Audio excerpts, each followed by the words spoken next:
This is how to draw and use Japanese kanji. Today's kanji is katsu. Shu. It means victory. This is how you draw it.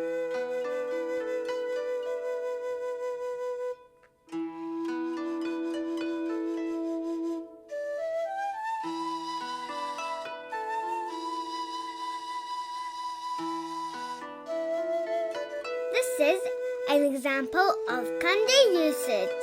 試合に勝つ。試合に勝つ。The second example is 決勝に進む。決勝に進む。Thank you for watching.